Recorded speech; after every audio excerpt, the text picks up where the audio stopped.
अस्सलामुअलैकुम प्यारे दोस्तों, आप लोग कैसे हैं। उम्मीद करता हूं कि आप ठीक ठाक होंगे और अपने प्लांट्स के साथ बहुत हैप्पी होंगे, बहुत खुश होंगे।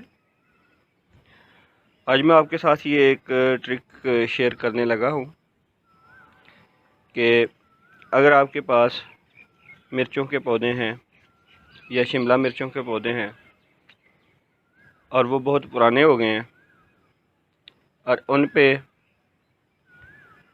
इतनी अच्छी फ्रूटिंग नहीं आ रही या फ्रूट का साइज़ छोटा आ रहा है, तो फिर आप उनको किस तरह से दोबारा से फ्रूटिंग की तरफ माइल कर सकते हैं। अच्छी फ्रूटिंग के लिए उनके साथ क्या कर सकते हैं। ये आपके सामने मेरे शिमला मिर्चों के पौधे हैं।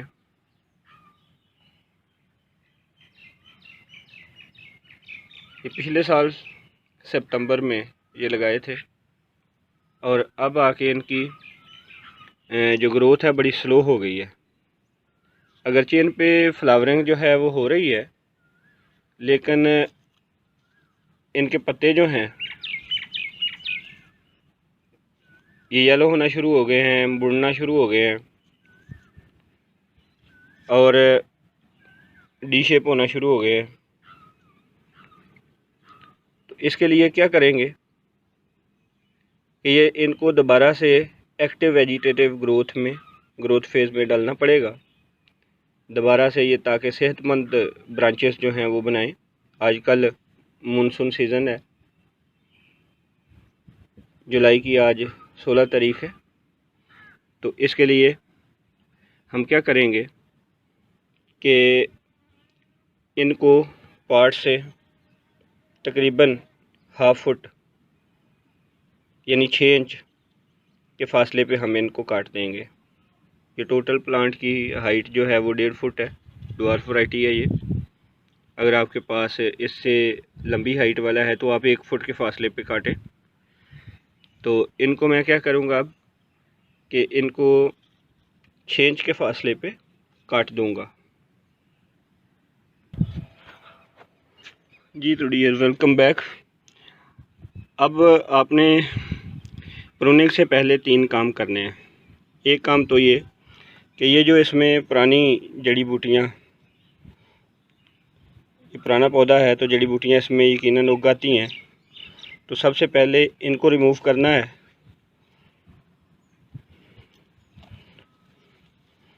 जिस जड़ी बूटी को भी आप निकालें उसके रूट के साथ कुछ साइल जो है वो होगी, तो उसको झाड़ लें आप, ताकि आपकी मिट्टी ज़ाया ना हो। छत पे बहुत मुश्किल से मिट्टी आती है, इसलिए बहुत कीमती है।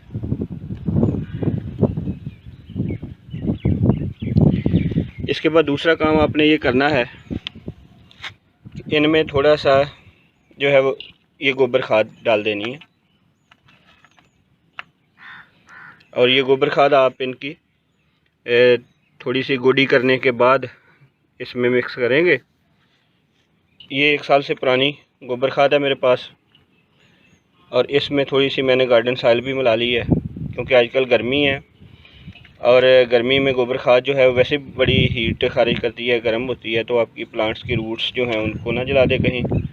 तो इससे बचने के लिए थोड़ी सी गार्डन सॉइल इसमें मिक्स कर लें, या फिर जो है वो बाल मिट्टी हो तो वो ज़्यादा बेहतर है, वो थोड़ी सी मिक्स कर लें इसमें। ये मैंने मिक्स कर ली हुई है। तो ये इसको डालेंगे तो ये स्लो न्यूट्रिएंट होगा, आहिस्ता आहिस्ता से न्यूट्रिएंट ये रिलीज़ करता रहेगा और आपके प्लांट की ग्रोथ अच्छी होगी।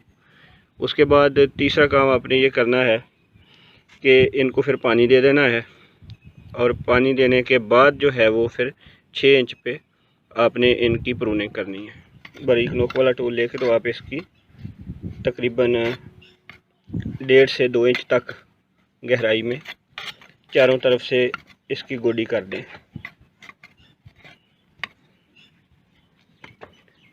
इससे प्लांट्स की जो रूट्स हैं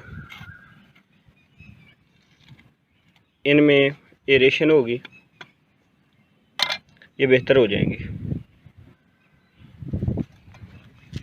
तमाम प्लांट्स के साथ आप इस तरह से कर लें। कुछ जो है इसकी फीडर रूट इससे डैमेज भी होंगी, लेकिन वो दोबारा निकल आएंगी, कोई मसला नहीं है। आपने पौधे को फिर से ग्रोथ स्टेट पे लाना है, तो उसके लिए ये चीज़ें ज़रूरी हैं। जी तो दोस्तों, प्लांट को गोडी करने के बाद आप एक काम और करें कि मिट्टी जो है वो इसके स्टेम के इर्द गिर्द चढ़ा दें, ताकि ये थोड़ा सा साइडों से आपके पास स्पेस आ जाए। आपने चूँकि इसके बाद फर्टिलाइज़र डालना है, तो जो गोबर खाद है वो स्लो न्यूट्रिएंट है, तो अगर आप साइडों से मिट्टी इसके इर्द गिर्द यूँ चढ़ा देंगे, एक तो आजकल जैसे मानसून सीज़न है तो तेज़ हवाओं की वजह से आपका पौधा जो है वो थोड़ा सा स्टेबल भी रहेगा। दूसरा इसका फ़ायदा ये होगा कि ये जो साइडों पे जगह बची है, नशीबी जगह, इसकी ज़्यादातर रूट अगर कभी आप प्लांट्स को निकाल के देखें तो उसकी गमले के साथ साथ होती हैं।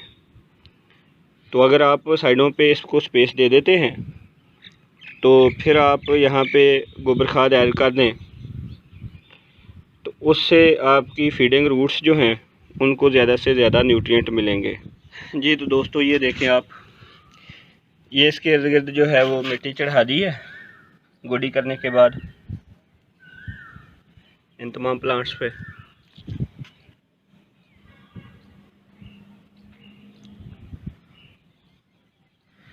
तो अब ऐसे नेक्स्ट स्टेप पे इसमें हम खाद डाल देंगे। तो इसके बेस पे मिट्टी चढ़ाने का ये फ़ायदा है कि साइडों पे हमारे पास स्पेस बच गई है, जिसमें हम फर्टिलाइज़र जो है वो भरेंगे, क्योंकि इसकी ज़्यादातर फीडिंग रूट्स जो हैं वो गमले के किनारे किनारे के साथ होती हैं। जैसे ये एक गमला में से टूट गया है ये, तो इस प्लांट की आप ये देखें रूट्स, ये पार्ट के बिल्कुल साथ साथ जो हैं बहुत ज़्यादा हैं। तो इसलिए जब आप फर्टिलाइज़र इसकी साइडों पे भरेंगे तो वो स्लोली रिलीज़ होता रहेगा और आपकी फीडिंग रूट्स जो हैं प्लांट्स की उसको वो मिलता रहेगा।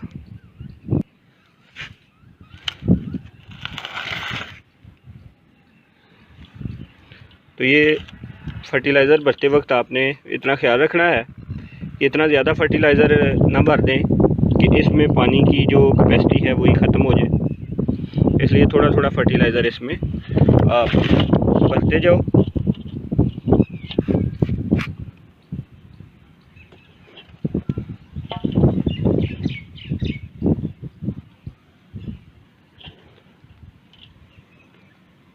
ये काम आपने कर लिया। जी डियर्स,